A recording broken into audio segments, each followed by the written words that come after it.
Hi everyone. तो आज की क्लास में हम स्टार्ट करने जा रहे हैं एक नया टॉपिक जिसका नाम है पेन। हमारे मॉड्यूल में ये चैप्टर पेन के नाम से है और इसके टॉपिक्स हमारे थ्योरी में 4 से 5 नंबर में आ सकते हैं।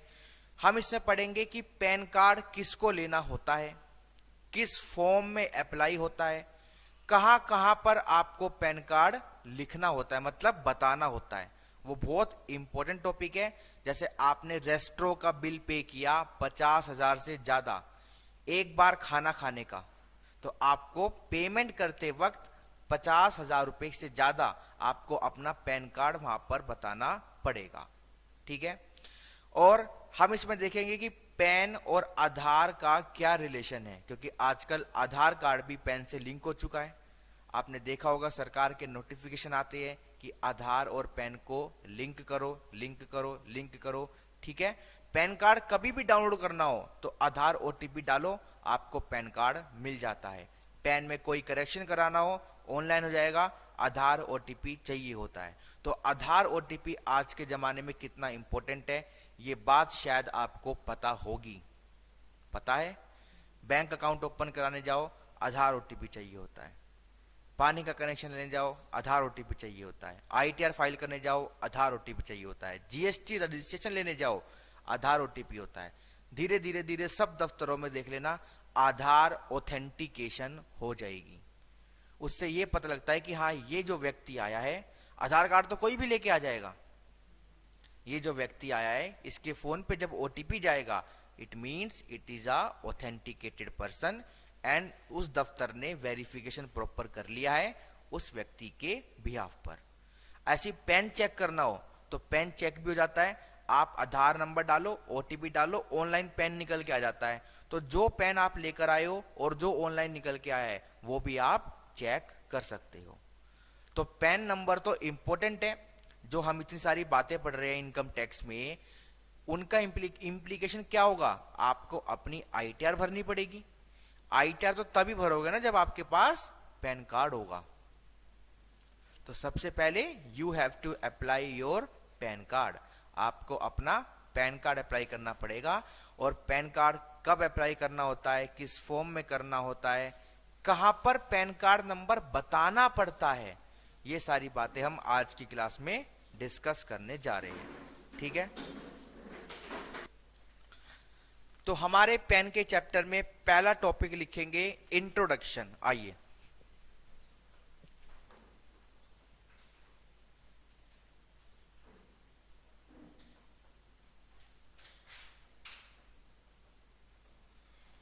इंट्रोडक्शन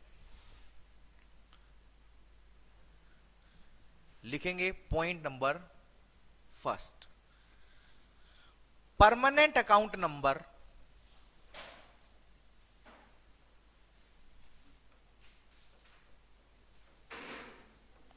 permanent account number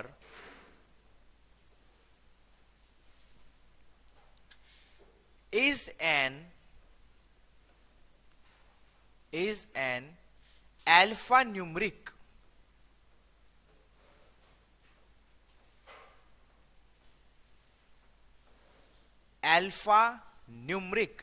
कितने कैरेक्टर होते हैं पैन कार्ड में? 2। किसने बोला?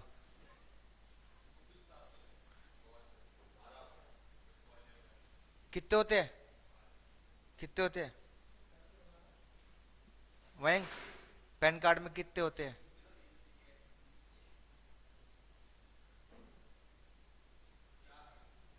काउंटिंग भी गलत है तुम्हारी, तो 10 होते हैं। Is an alpha numeric 10 character code, 10 character code given to a person, एक व्यक्ति को दी जाते हैं। मतलब पर्सन मतलब there are 7 type of person. हमारी दुनिया में पर्सन कौन है? 7 तरह के लोग हैं। वैसे दुनिया में कितने कितने तरह के पर्सन है? 2, या तो शी या ही। ठीक है। 10 character code given to a person. और कौन देता है? Given to a person by income tax department.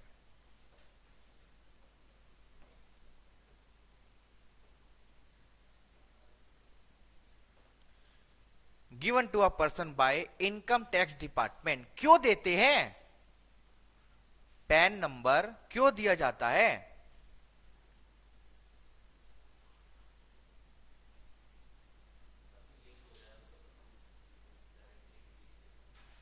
ताकि नहीं, मतलब सिंपल सा वर्ड है, ताकि हमको एक व्यक्ति की आइडेंटिटी मिल जाए। उज्जवल जैन तो बहुत सारे हो सकते हैं, बट उसके पेन से हमको ये मिलेगा कौन से उज्जवल जैन की बात हो रही है, दिल्ली वाला कि बंबई वाला। ठीक है, तो इसलिए एक यूनिक नंबर दिया जाता है जिसको बोलते हैं परमानेंट अकाउंट नंबर। बैंक खाते तो आपके बहुत सारे होंगे, बट उन बैंक खातों में जो पैन नंबर होगा ना, वो एक है, एक था और एक ही रहेगा। इसलिए नाम क्या है? Permanent account number. Given by income tax department for the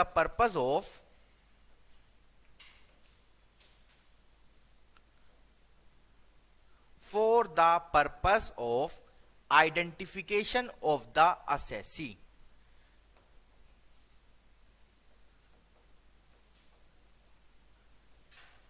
identification of the assessee। assessee मतलब करदाता, मतलब टैक्स पेयर। ठीक है, टैक्स पेयर की आइडेंटिटी पता लगाने के लिए कि ये पैन कार्ड किस assessee से ताल्लुक रखता है, इसलिए हम एक यूनिक नंबर देते हैं। जैसे बिल नंबर मिलता है भाई, 286 बिल नंबर, जिसके हाथ में सामान उसने खरीदा, तो ऐसे एक यूनिक नंबर मिल जाता है। स्कूल में आपको आई कार्ड मिलता होगा, तो उस पे एक यूनिक नंबर छपा होता होगा। आप स्कूटी लेते हो, बाइक लेते हो, नंबर प्लेट क्या है? एक यूनिक नंबर है। तो आपको एक यूनिक नंबर मिल जाता है इनकम टैक्स डिपार्टमेंट से, जो आपका रहता है, आपका था, आपका रहेगा, वो किसी और को, दूसरे को नहीं मिलता। ठीक है, जब हम अपनी रिटर्न ऑफ इनकम पढ़ रहे थे तो मैंने आपको बताया भी था कि पैन कार्ड का 5th लेटर आपके सरनेम का फर्स्ट लेटर होता है, और पैन कार्ड का 4th लेटर ये बताता है कि आप कौन से पर्सन हो। पी होता है 4th लेटर, तो इंडिविजुअल होता है। मैं पैन कार्ड बोलना अपना, एक सेकंड, EDFPA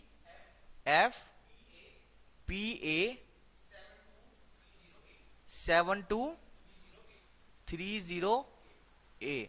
1 2 3 4 5 6 7 8 9 10। मयंक नाम बोलना, मयंक अरोड़ा। तो देखो, मयंक भाई का सरनेम क्या है? अरोड़ा, और 5th लेटर क्या है? ए, यानी कि अरोड़ा। आप सब अपने पैन कार्ड में देख सकते हो। और ये 4th लेटर क्या डिनोट करता है? कि आप कौन से पर्सन हो। प्रोप्राइटर, मयंक एक क्या है? प्रोप्राइटर है, अपना मालिक खुद है, अपने बिजनेस का मालिक खुद है, तो वो क्या है? एक इंडिविजुअल। ठीक है, ये मत कंफ्यूज होना कि आई क्यों नहीं है, यहां पे प्रोप्राइटर से ये डिनोट करते हैं। अगर ये एक फर्म होती या एलएलपी होती तो एफ होता, एचयूएफ होती तो एच होता, कंपनी होती तो सी होता, एओपी या बीओआई होती तो उनके रेस्पेक्टिव नाम होते, ट्रस्ट होती तो टी होता। ठीक है, ऐसे यहां पे सेग्रीगेशन बटी हुई है। आइए सेकंड पॉइंट पर चलते हैं। और जब आप किसी एंटिटी का जीएसटी नंबर देखोगे तो उसके बीच में भी पैन कार्ड होता है। जीएसटी की वेबसाइट पे अगर हम आपको लेकर चले, क्या किसी के घर में जीएसटी नंबर वगैरह है? किसका है? ऑफिस का है? किसके नाम है? पापा पापा का नहीं है? मतलब ऑफिस कौन सा? मतलब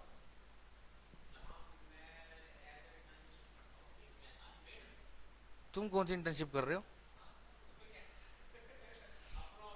देखो, सर्च टैक्स पेयर, हम जीएसटी की वेबसाइट पे भी किसी का, जैसे हमको देखना है जीएसटी नंबर तो हमारे पास है, हमको देखना है फर्म का नाम क्या है, एड्रेस क्या है, जीएसटी भरता है या नहीं भरता है, मतलब 3B वगैरह फाइल्ड है या नहीं है। तो हमारे पास दो ऑप्शन आते हैं टैक्स पेयर को सर्च करने के लिए जीएसटी के उसमें दायरे में, या तो आप जीएसटी नंबर डाल के सर्च कर लो या फिर आप पेन से भी सर्च कर सकते हो। यहाँ पे पेन नंबर डालो और आपका यहाँ पे कैप्चा मांगता है, वो जिसको बोलते हैं वो कोड आता है ना, एक वो यूनिक कोड, वो डालो और आपको डिटेल मिल जाती है टैक्स पेयर की। तो पैन कार्ड का बहुत यूज है जीएसटी में भी। विदाउट पैन कार्ड आप जीएसटी रजिस्ट्रेशन अप्लाई ही नहीं कर सकते। ठीक है, चलिए क्लियर है। सेकंड पॉइंट लिखेंगे, a person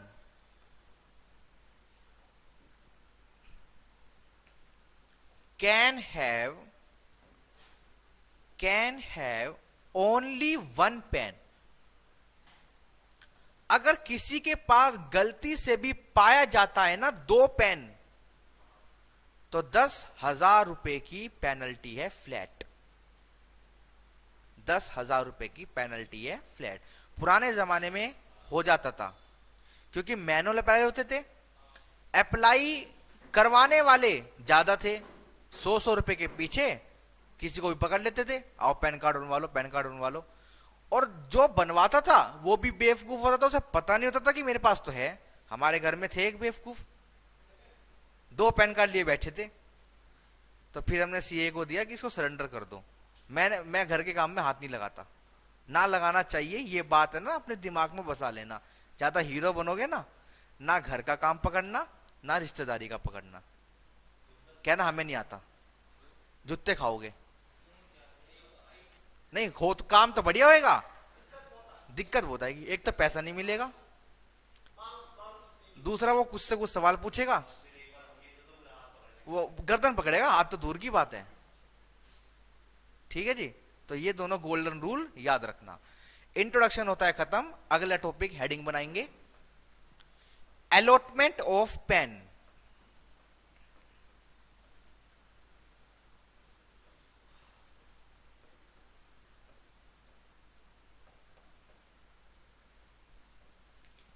allotment of PAN. देखो पेन आपको कब मिलेगा, या तो आप अप्लाई कर लो या फिर सरकार भी आपको खुद दे सकती है। बिना बात आपको पैन कार्ड चिपका देगी अगर उसे लगेगा कि इसकी तो हैवी ट्रांजैक्शन है, ये ना आईटीआर भर रहा। हमने पूछा तो कह रहा है पैन कार्ड नहीं है, सरकार कह रही है कोई बात नहीं मैं देती हूं पेन। तो पहला रास्ता आपके पास क्या आता है कि आप अप्लाई करो और आपको पैन कार्ड मिल जाएगा। तो लिखेंगे अलॉटमेंट ऑफ पेन में लिखेंगे A, allotment of PAN, allotment of PAN upon application, जब आप इसको अप्लाई करोगे।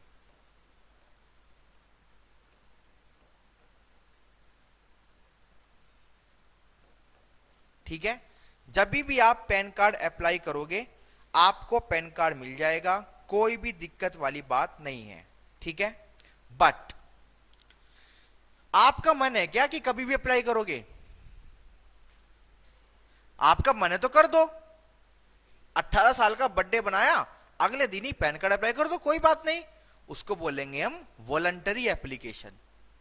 बट हम बताएंगे कि कहां पर आपको कंपलसरी पैन कार्ड अप्लाई करना पड़ेगा।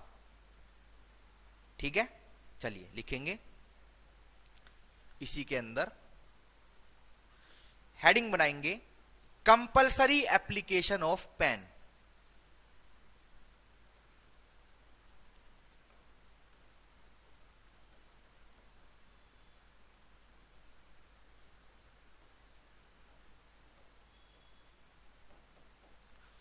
कंपलसरी एप्लीकेशन ऑफ पेन लिखेंगे following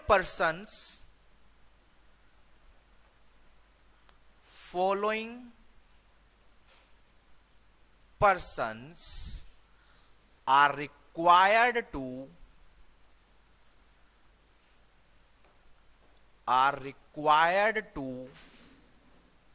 apply for PAN on compulsory basis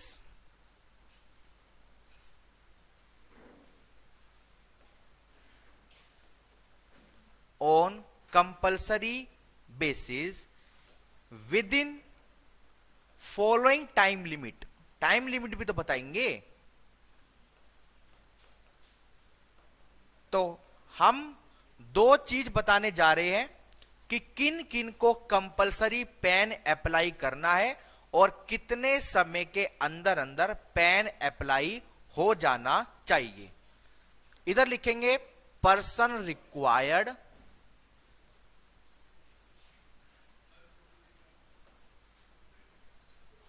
to apply PAN compulsory,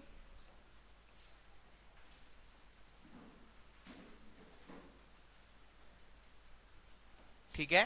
और इधर लिखेंगे टाइम लिमिट फॉर एप्लीकेशन।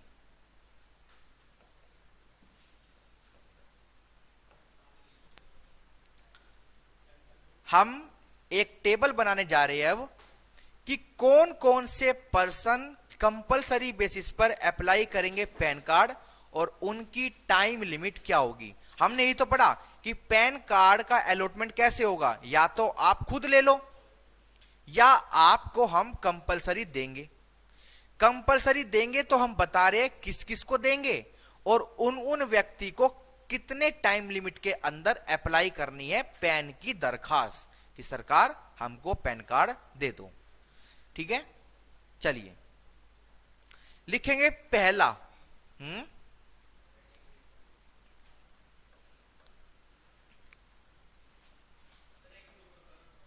हाँ, नोट कर लो, कोई बात नहीं।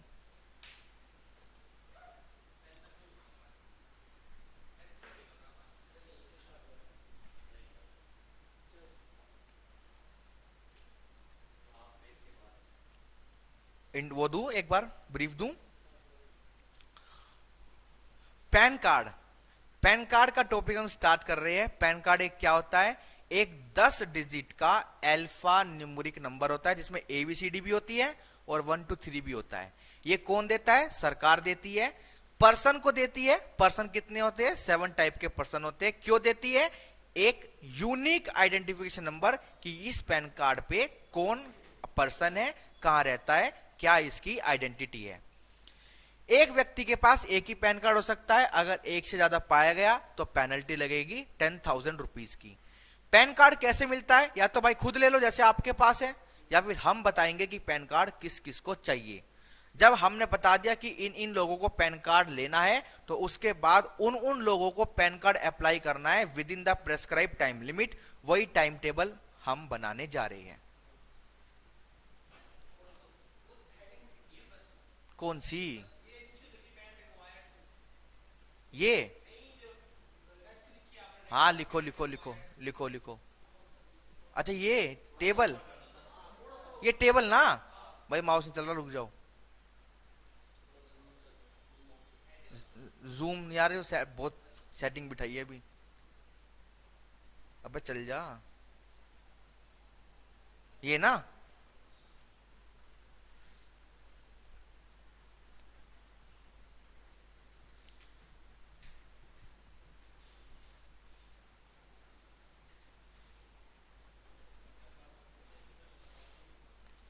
कल तक हो जाएगा चश्मा साफ।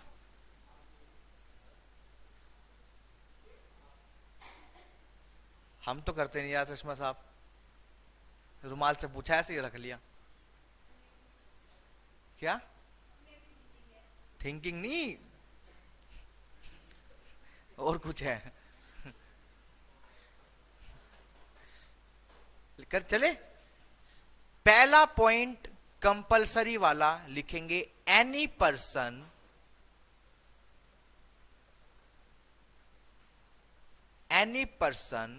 whose total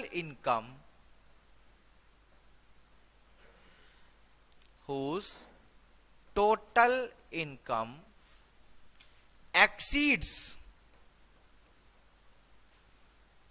MEL।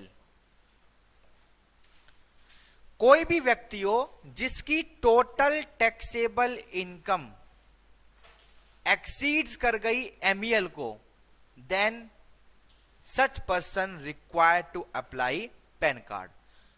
Time limit क्या होगी?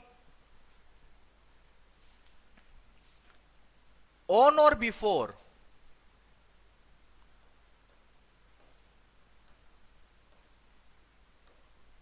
On or before 31st May of the relevant assessment year. मतलब कि जिस फाइनेंशियल ईयर में यह पता लगा कि आपकी इनकम एमईएल को एक्सीड हो गई, तो उस फाइनेंशियल ईयर का जो भी असेसमेंट ईयर आएगा, उस असेसमेंट ईयर की 31 मई तक आपको पैन कार्ड अप्लाई करना है। ठीक है जी,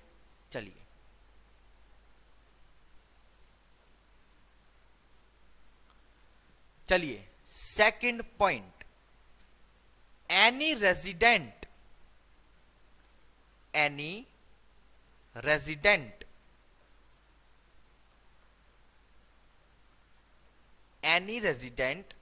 अदर देन इंडिविजुअल को छोड़कर,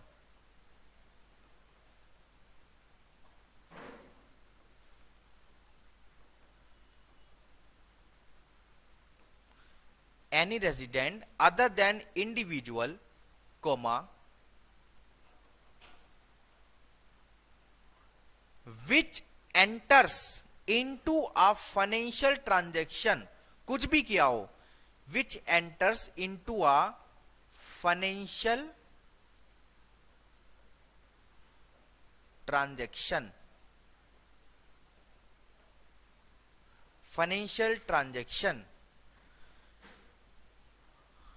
during the year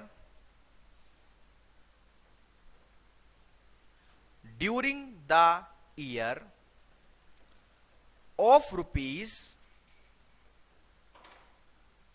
2.5 लाख और मोर। भाई इंडिविजुअल तो 2.5 लाख से ज्यादा की भी करे तो कोई दिक्कत वाली बात नहीं है, बट इंडिविजुअल को छोड़कर जिसने भी खाते से ट्रांजैक्शन कर दी, कैश में तो यार कुछ भी कर लो, कौन पकड़ रहा है, जिसने भी खाते से ट्रांजैक्शन कर दी 2.5 लाख या उससे ज्यादा की, उसको हिसाब देना पड़ेगा, उसको पैन कार्ड अप्लाई करना पड़ेगा। मैक्सिमम एग्जम्पशन लिमिट, जैसे 2.5 लाख तक टैक्स नहीं लगता, जो 60 साल का है उसको 3 लाख तक टैक्स नहीं देना, जो 80 साल का है उसको 5 लाख तक टैक्स नहीं देना, उनको बोलते हैं मैक्सिमम एग्जम्पशन लिमिट। हिंदी करो कि क्या वो अमाउंट है जहां तक आपको छूट मिलेगी, मैक्सिमम एग्जम्पशन लिमिट। ठीक है, तो भाई इसकी भी ड्यू डेट क्या है? सेम एज अबव, जो हमने ऊपर पढ़ी।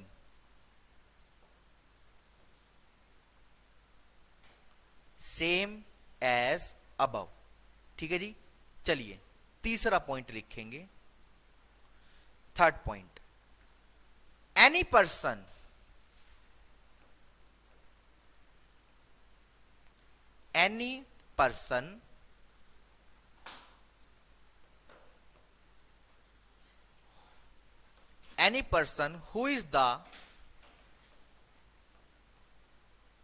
who is the मैनेजर, जो बड़ी गद्दी पे बैठा है, मैनेजिंग डायरेक्टर है ये, मैनेजिंग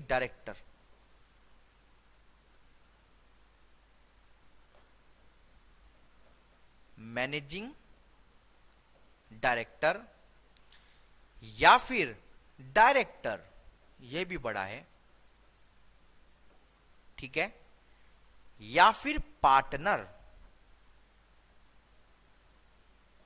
या फिर किसी ट्रस्ट का ट्रस्टी,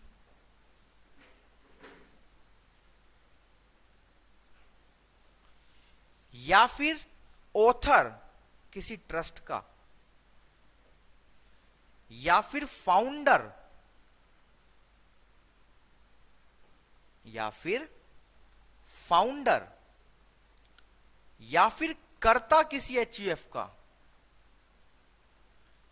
या फिर चीफ एग्जीक्यूटिव ऑफिसर, कहीं का भी हो चाहे वो, या फिर कोई भी अदर प्रिंसिपल ऑफिसर, जो किसी अथॉरिटी को रिप्रेजेंट कर रहा है, चाहे वो एमसीडी हो, ट्रस्ट हो, एओपी हो, बीओआई हो, पॉलिटिकल पार्टी हो, कुछ भी हो। तो अगर आप बड़ी गद्दी पे बैठे हो तो आपको अपना पैन कार्ड अप्लाई करना है, और टाइम लिमिट क्या है, सेम एज अबव।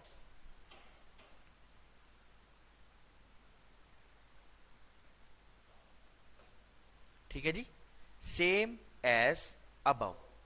तो 3 पॉइंट हमने डिस्कस कर लिए। आइए चलते हैं 4th पॉइंट पर। चलिए लिखेंगे, एनी पर्सन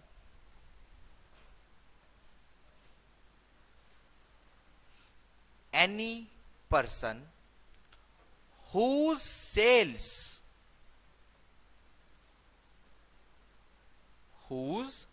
sales या बोले तो टर्नओवर या बोले तो ग्रॉस रिसिप्ट,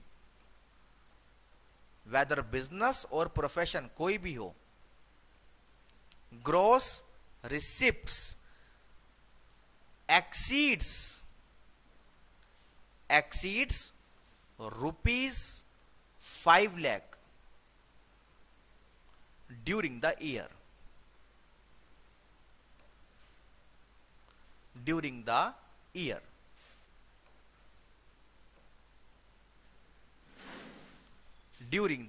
ईयर। ठीक है, इनको पैन कार्ड अप्लाई करना है। इनके लिए ड्यू डेट क्या है, एक बार वो लिख लेते हैं। इनके लिए ड्यू डेट है on or before,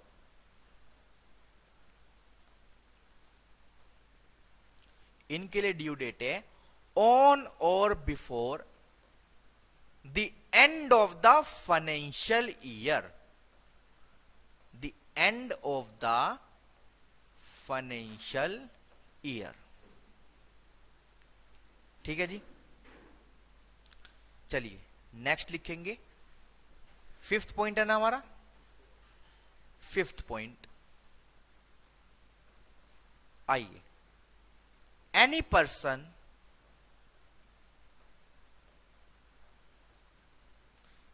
person who is required to furnish, who is required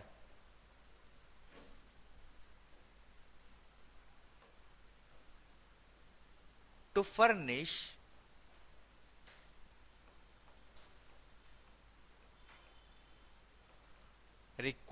furnish return under section 139 4A। कोई बताएगा क्या था ये 4A, 139 4A।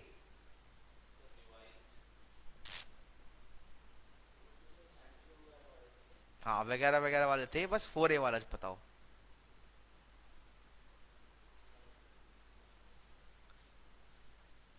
फोर ए आपका था ट्रस्ट एंड चैरिटेबल इंस्टीट्यूशन।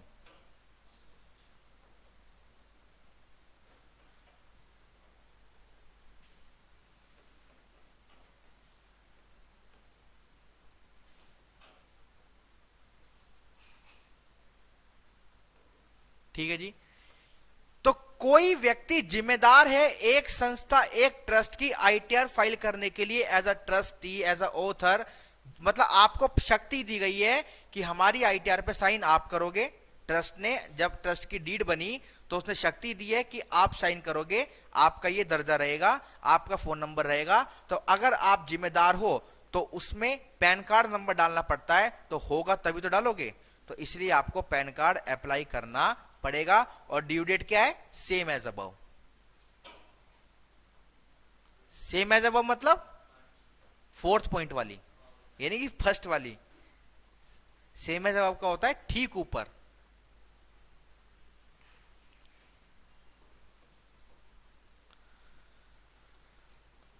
चलिए 6th,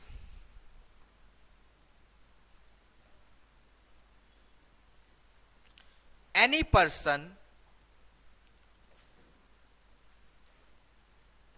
who is entitled to receive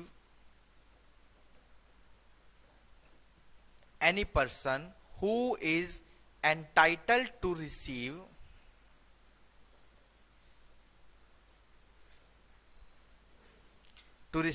any sum या फिर कोई इनकम, जो सारा पैसा जो कुछ भी अमाउंट क्रेडिट हुआ सारा पैसा थोड़ी होता है, तो उसके लिए हमने यूज किया वर्ड सम, और हमने दूसरा वर्ड यूज किया इनकम, ऑन विच जिसके ऊपर, ऑन विच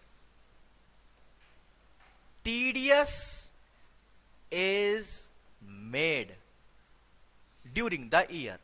अगर आपका टीडीएस कटा है तो भाई क्लेम करने के लिए आईटीआर तो फाइल करनी पड़ेगी, और अगर टीडीएस कट रहा है तो कटते वक्त पैन नंबर देना पड़ता है, तो इसलिए you have to apply compulsory PAN card. जब हमारा टीडीएस कटता है तो हमको पैन कार्ड देना पड़ता है, पेयर का भी डलता है, पेई का भी डलता है, ठीक है। डेट क्या है, same as above.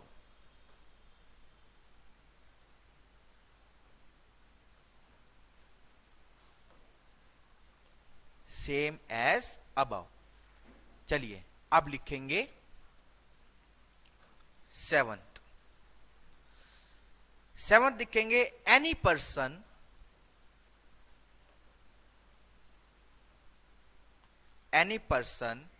Who requires, जिसको क्या चाहिए, who requires export import code. तो भाई ये अप्लाई करने के लिए है ना पैन कार्ड चाहिए होता है। कुछ भी फाइनेंशियल ट्रांजैक्शन करो पैन कार्ड तो चाहिए ही चाहिए, ठीक है। तो अगर आपको आईईसी कोड चाहिए, इंपोर्ट एक्सपोर्ट कोड चाहिए, तो आपको पैन कार्ड अप्लाई करना पड़ेगा, और इसकी ड्यू डेट क्या है, इंपोर्ट एक्सपोर्ट करने से पहले, before making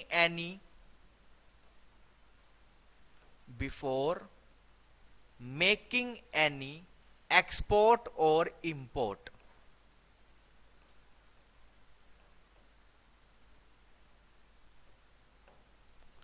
before making any export और इंपोर्ट, ठीक है जी। एट्थ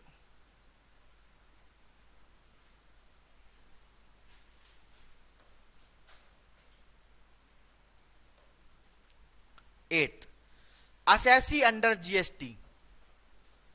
तो मैंने उसका प्रूफ आपको अभी थोड़ी देर पहले दिखाया और बताया भी था कि जीएसटी रजिस्ट्रेशन कराने के लिए पैन कार्ड चाहिए होगा।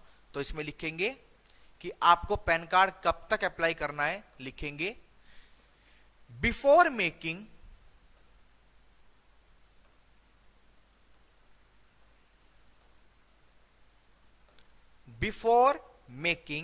Application for GST registration.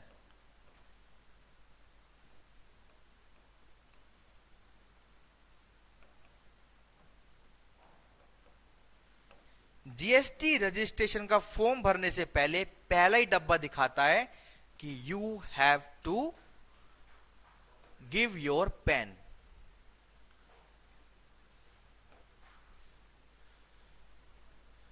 ये है जी जीएसटी करने का प्रोसेस। पूछता है कि आप कौन हो, टैक्स पेयर हो, वैसे तो यही होता है, बट और भी कैटेगरी है, टीडीएस डिडक्टर हो या कलेक्टर हो, जीएसटी प्रैक्टिशनर हो, नॉन रेजिडेंट टैक्सेबल पर्सन हो। जे आईडीटी पढ़ रहा है कोई, कौन कौन? तो सुनिए ये टर्म्स, मतलब रजिस्ट्रेशन चैप्टर हो गया, नहीं हुआ, जो पूछता हूं वो नहीं हुआ मतलब होता है ऐसा ट्रेंड।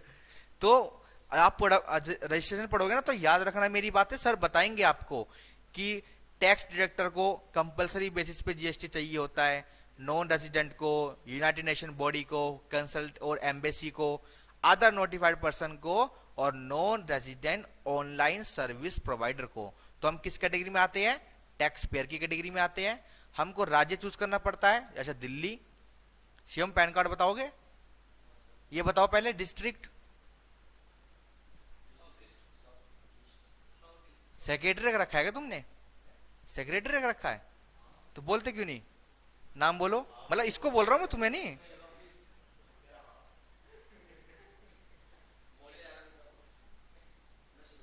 बस शिवम।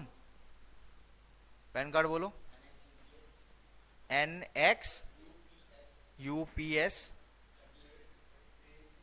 3854 Q।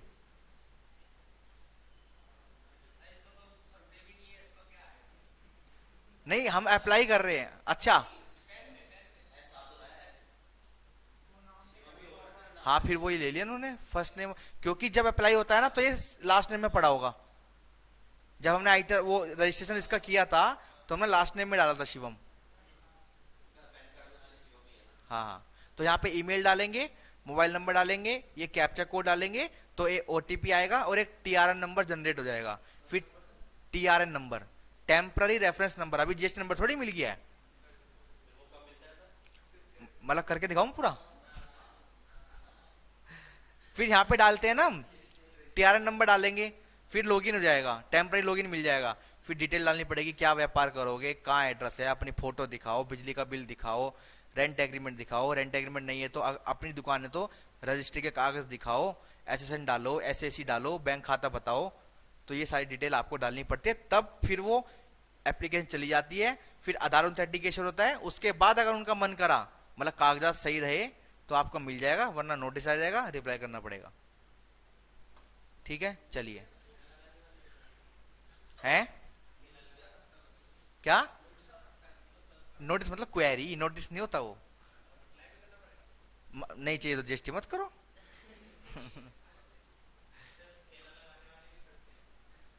भाई अगर टर्नओवर है बढ़िया, ठेले पे तुम सोना बेच रहे हो। हाँ भाई देते, ये बात मत बोलना। हो सकता है कि कोई कोई नहीं लेता हो, किसी दुकान वाले के बाहर खड़ा होता है तो वो लेता है। रेंट नहीं होता, वो बात ठीक है, बट आपको देना पड़ेगा, चाहे आप नकली बनवाओ, चाहे आप एक्चुअल रेंट पे ना कर रहे हो, बट लैंडलॉर्ड का नाम लिखा जाएगा, आपका नाम लिखा जाएगा। कोई लैंडलॉर्ड नहीं है तो किसी का ना किसी का लिखा जाएगा जी नाम। अगर फिर भी अगर आप अड़ जाओ कि हम रेंट एग्रीमेंट क्या से दे, लैंडलॉर्ड है ही नहीं कोई, हम तो जंगल में खड़े हैं, भाई फोटो खींचो, बिल्कुल प्योर लीगल रूप में चलो, हाथ से लिखे दो, देख लो जज साहब हम तो यहाँ खड़े हैं, ना कोई लैंडलॉर्ड है ना कोई जमीन है, टर्नओवर 40 लाख के पार है, जीएसटी चाहिए, बताओ क्या करोगे अब। तो भाई अगर जेन्युइन प्रॉब्लम है तो मिलेगा। पेड़ के नीचे बैठे हैं, अब पेड़ से थोड़ी रेंट एग्रीमेंट करेंगे। ये तो वॉलंटरी था, मतलब वॉलंटरी चाहे कंपलसरी, प्रोसेस यही है, प्रोसेस यही है। आगे पूछता है कि आप क्यों, क्या हो गया, क्यों अप्लाई कर रहे हो जीएसटी, दिखाना है आगे। चलो, नाइन्थ एंड लास्ट कंपलसरी वाला, any person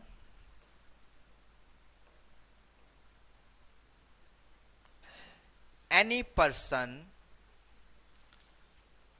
wants to do following transaction। भाई जब हम पढ़ते थे ना, ये फॉलोइंग देख के डर जाते थे। टीचर बोलता था लास्ट पॉइंट है, और वो लास्ट पॉइंट में ये बोल देता था following are the this any person wants to do following transaction।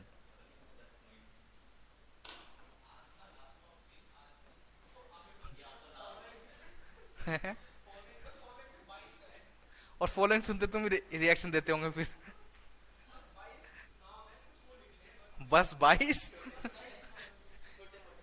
चलो, आपको, आपने अगर ये सारे काम करने हैं तो आपको पैन कार्ड अप्लाई करना पड़ेगा। पहला,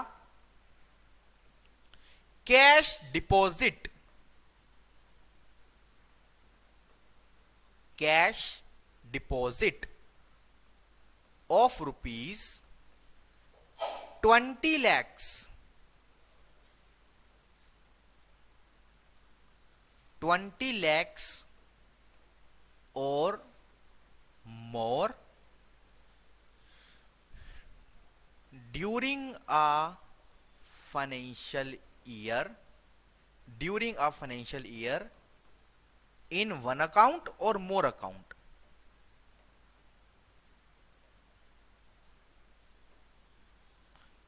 in one account or more account।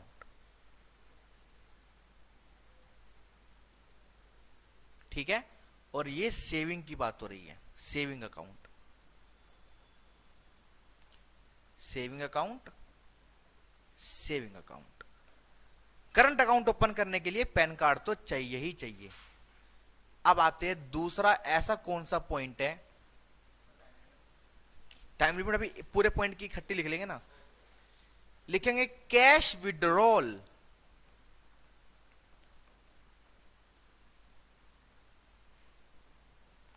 DT में टॉपिक सारे बढ़िया है, प्रैक्टिकल है फुल, और डीटी में काम करने का मजा है। अकाउंट्स में क्या करना काम करके, अकाउंट्स हो गया, लो हो गया, इसमें क्या करना। डीटी मतलब आदमी, डीटी का आदमी है, मतलब डायरेक्ट टैक्स का तो आदमी जगह जगह देता है, आ जाओ भाऊ जी।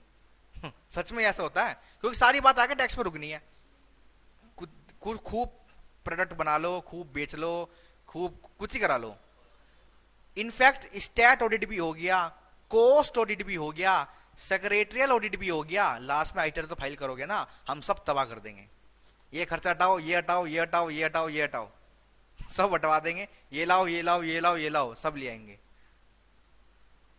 चलिए, कैश विड्रॉल फॉर ₹20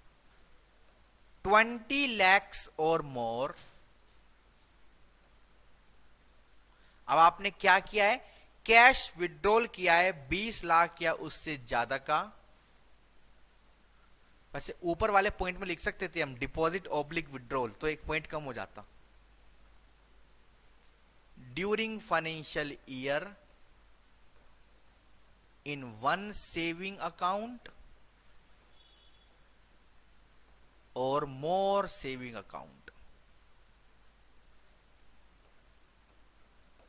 ठीक है। तीसरा काम आपने क्या किया, opening of a current account, opening of a current account और कैश क्रेडिट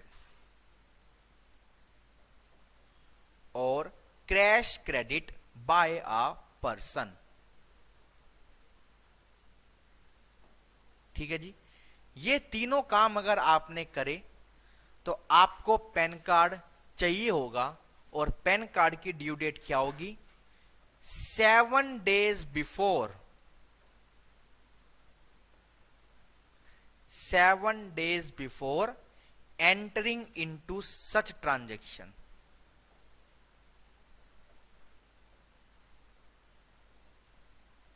सच ट्रांजैक्शन।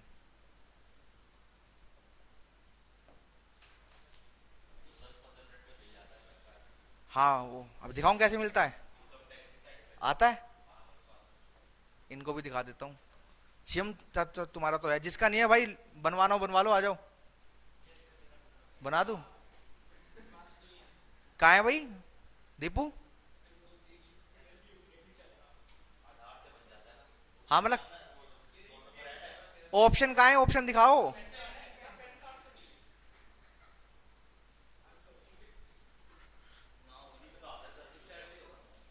है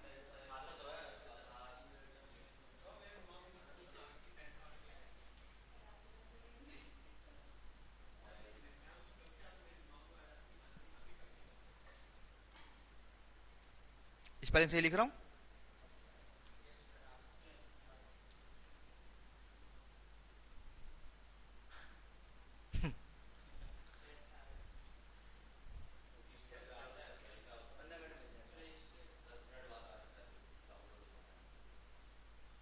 अरे कहाँ गई वेबसाइट?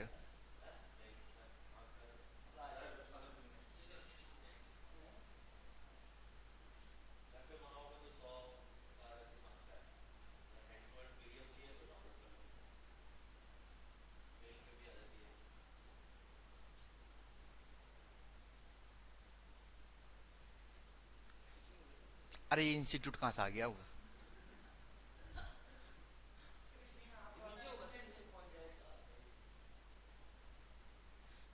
यार मुझे भी मिल, यहाँ तो नहीं है यार, मैंने भी बहुत भरे हैं, मिल नहीं रहा है।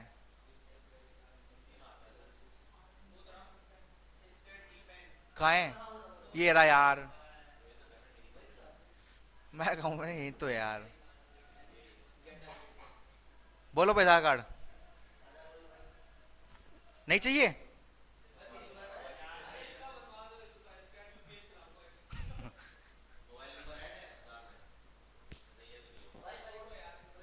नहीं करना किसी को भी?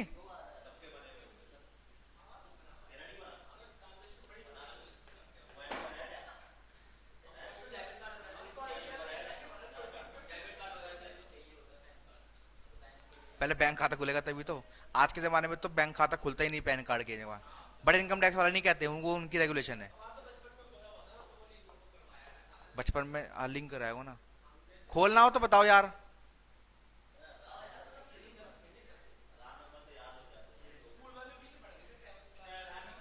हाँ, 4, हाँ हाँ, टाइप हो रहा है ना? हाँ, 05,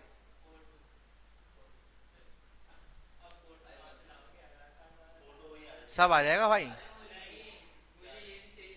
यही आएगा भाई।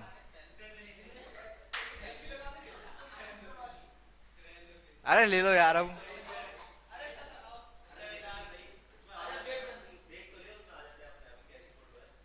अरे कर लो अप्लाई अब पूरा प्रोसेस कर लो।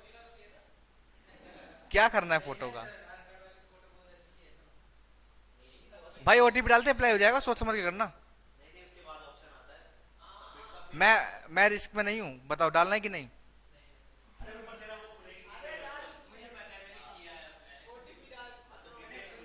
डालना है, चलो।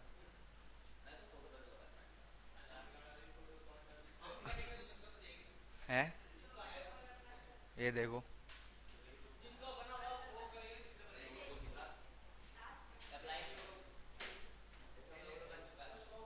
नहीं होगा अप्लाई।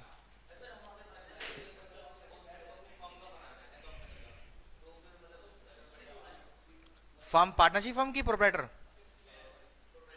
बस नाम सेलेक्ट करो, वही प्रोसेस है जो हमने यहाँ देखा जीएसटी में। कंपनी खोलो पहले।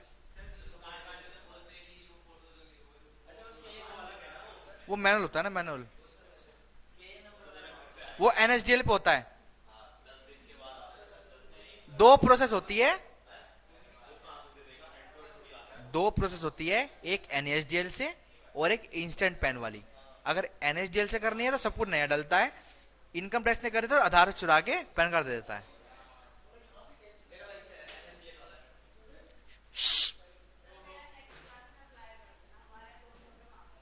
तो अभी कर देते हैं। 50 मेरे यार।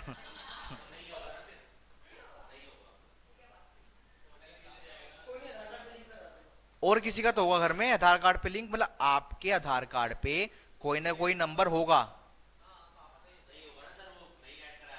नहीं, वो भी पता लग जाएगा, उसके 100 रुपए एक्स्ट्रा है Shivam.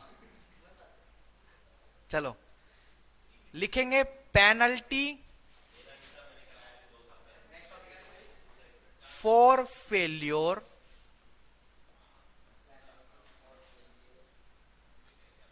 To apply for pen.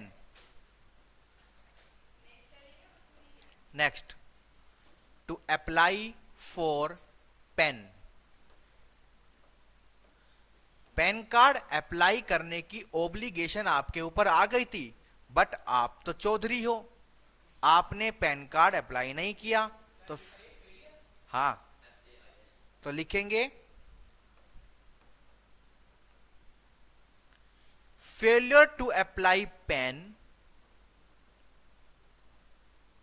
Failure to apply PAN. और दूसरी चीज, और failure to quote PAN, failure to quote PAN in prescribed transaction. अभी हम एक हेडिंग पढ़ेंगे कि कहां कहां पर पैन कार्ड आपको देना जरूरी है। अप्लाई हो गया, ठीक है, मिल गया, ठीक है, कहां कहां पर आपको मैंडेटरी लिखना पड़ेगा। तो अगर वहां पे आपने नहीं लिखा तो आपके ऊपर पेनल्टी लग जाएगी। सामने वाला मांग रहा है वो बात ठीक है, क्या पता सामने वाला ना मांगे और आपने नहीं दिया तो पेनल्टी का सामने वाले पे लगेगी क्या? हम बैंक गए, बैंक ने पैन कार्ड नहीं मांगा और करंट खाता खोल दिया, तो पेनल्टी का बैंक पे लगेगी क्या? हम पे। तो हमारी भी जिम्मेदारी है उज्जवल सर की पैन कार्ड की चैप्टर की क्लास को पढ़ना। और फेलियर टू कोट मतलब लिखना, कोटेशन वाला quote, QUOTE, quote PAN in prescribed documents लिख लो, क्योंकि ट्रांजैक्शन का कुछ कागजात होता होगा ना, वहां लिखा जाता होगा। अट्रैक्ट, अगर आपने ऐसा नहीं किया तो फिर क्या होगा? अट्रैक्ट आपके ऊपर चिपक जाएगी। Attract penalty of ₹10,000,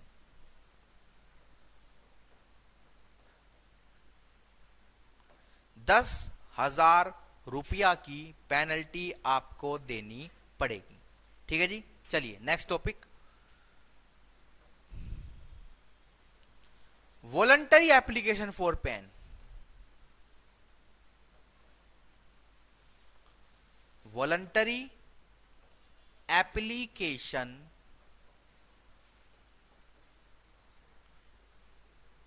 for allotment of pen.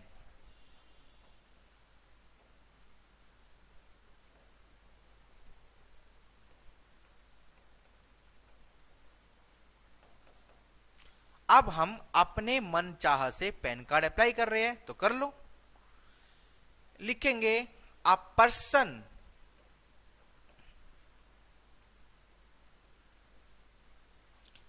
Can apply for a pen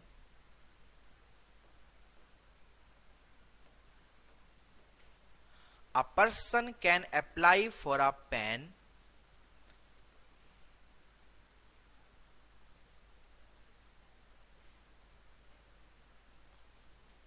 बस यही लिख लो, a person can apply for a pen freely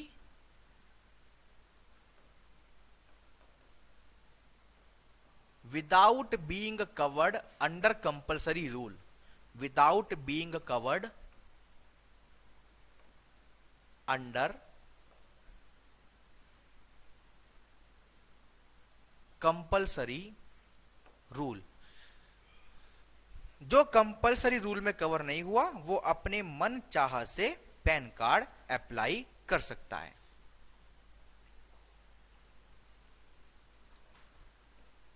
next heading, interchangeability. बताओ किस किस की? Interchangeability,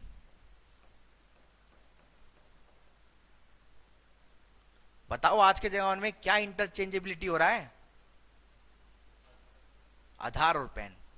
interchangeability of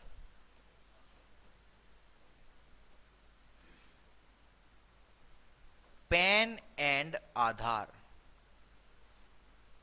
PAN and Aadhaar लिखेंगे इसमें।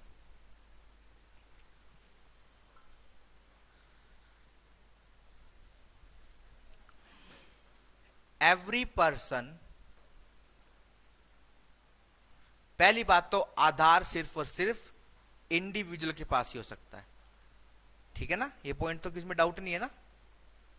मेरा आधार मेरी पहचान सिर्फ और सिर्फ इंडिविजुअल के हाथ में हो सकता है। Every person who is required to furnish, who is required to furnish his pen and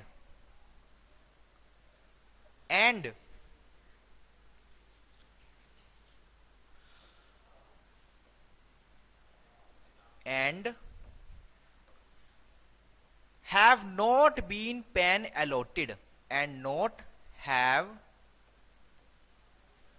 have not been PAN allotted, और पेन आपके पास नहीं है pan allotted, but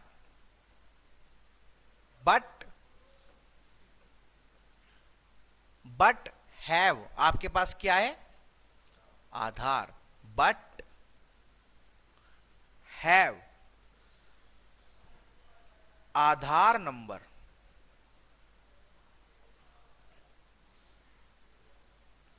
but have Aadhaar number. आपके पास आधार नंबर है तो आप क्या कर सकते हो? ही में फर्निश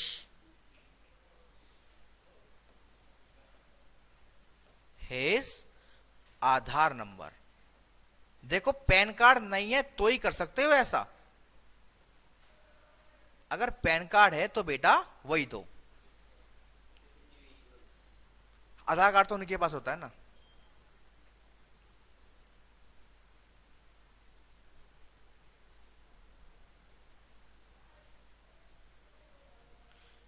ठीक है. और एक पॉइंट और लिखेंगे. ये फर्स्ट कर लो और एक second. Every person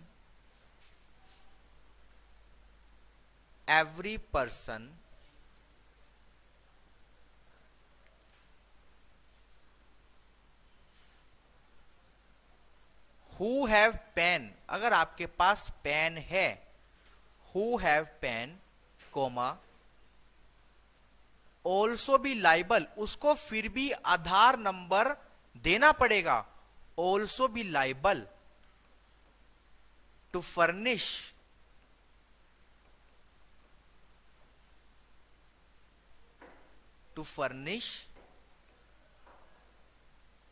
Aadhaar number in ITR. ITR में एक कॉलम होता है, मैंडेटरी कॉलम होता है. You have to fill your Aadhaar number. अगर आधार नंबर नहीं है तो आप एनरोलमेंट नंबर भी लिख सकते हो. दूसरा, पैन एप्लीकेशन. जब पैन कार्ड अप्लाई करोगे तो आधार नंबर देना होता है. और तीसरा, pan and Aadhaar linkage. Pan and Aadhaar linkage.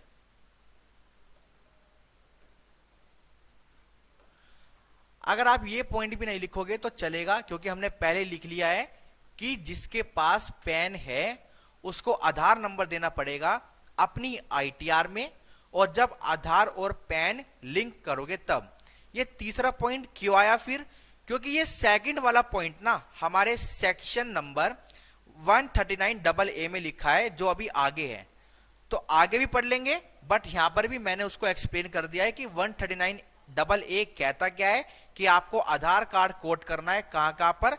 अपनी आईटीआर में, अपनी पैन की दरखास्त में, और अपने पैन को आधार से लिंक करने के लिए आपको आधार नंबर लिखना पड़ेगा.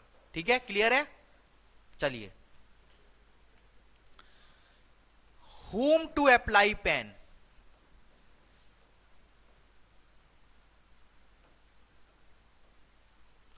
पैन कार्ड हम किसको अप्लाई करेंगे? बताओ किसको करेंगे?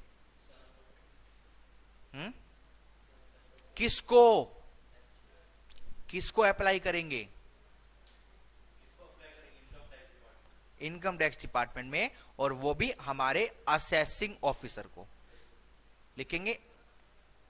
Application for pan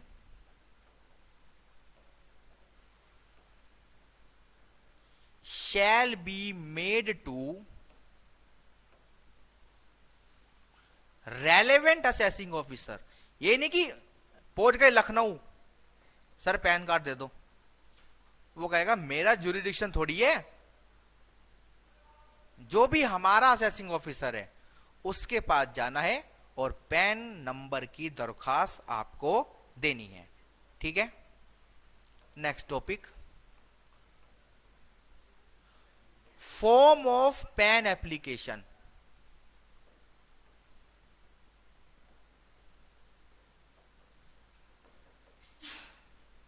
form of pan application.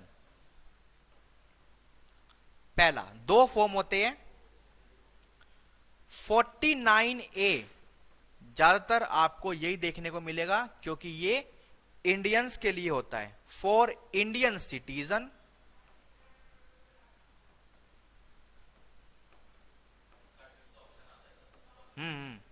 For Indian citizen, Indian company,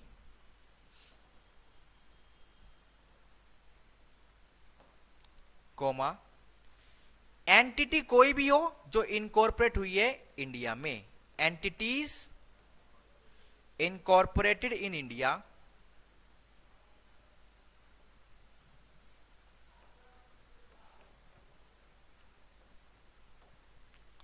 coma, unincorporated entity जो भारत में बनी,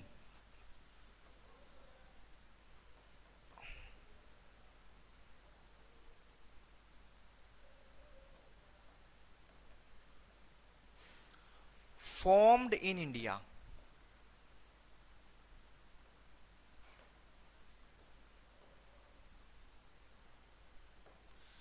इन सबको 49A फॉर्म भरना है।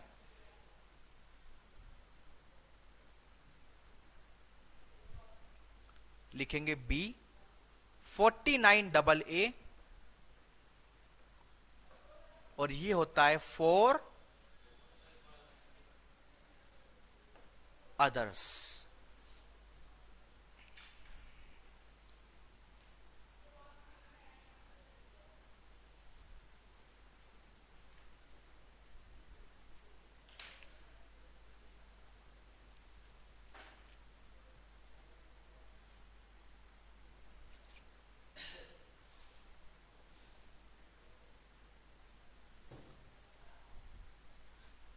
तो भाई हमने जो क्लास स्टार्ट करी थी वो हमने स्टार्ट करी थी इंट्रोडक्शन से, फिर अलॉटमेंट ऑफ पेन से, फिर हमने देखा था कि कंपलसरी एप्लीकेशन ऑफ पेन क्या होता है। ठीक है, अब हम देखेंगे suo motu application of pen.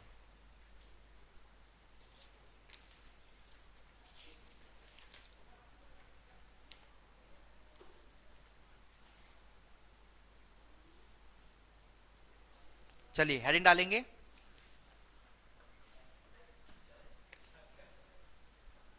Suo motu का मतलब क्या होता है? आप लो पढ़ रहे हो, आपको खुद से पेन चिपका देंगे assessing officer. Suo motu allotment of pen,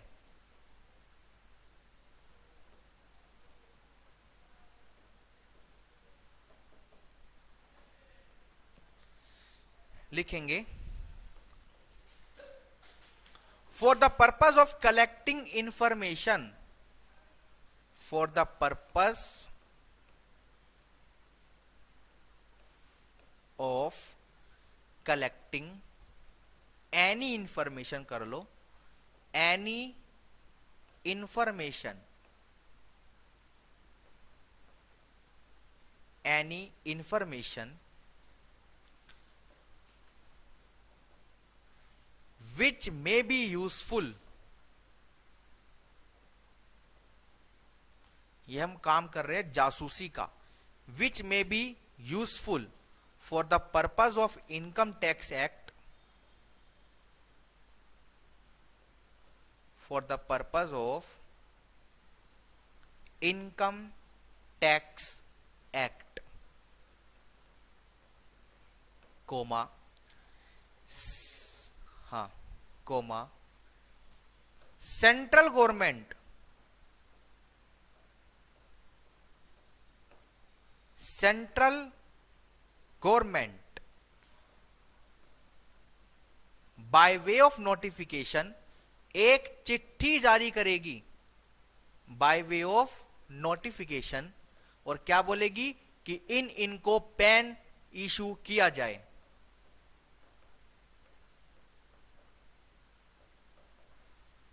by way of notification specify by way of notification is specify any class of person, any class of person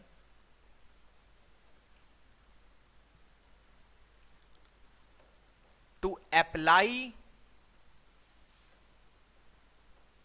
इनसे बोलेगी भाई अपना फटाफट से पेन अप्लाई करो, to apply PAN to AO assessing officer को within prescribe time. Notice में लिखा भी होगा कि कितने समय के अंदर आपको यह काम करना है। ठीक है जी।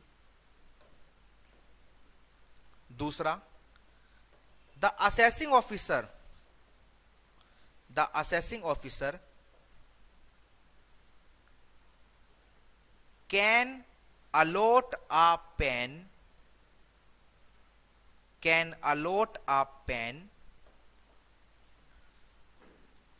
to any person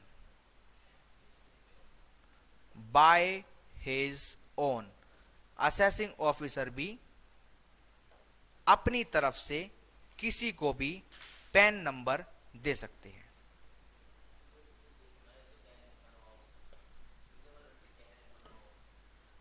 दे रहे हैं कि ले लो।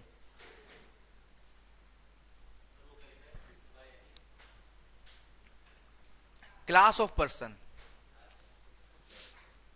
क्या लिखा है?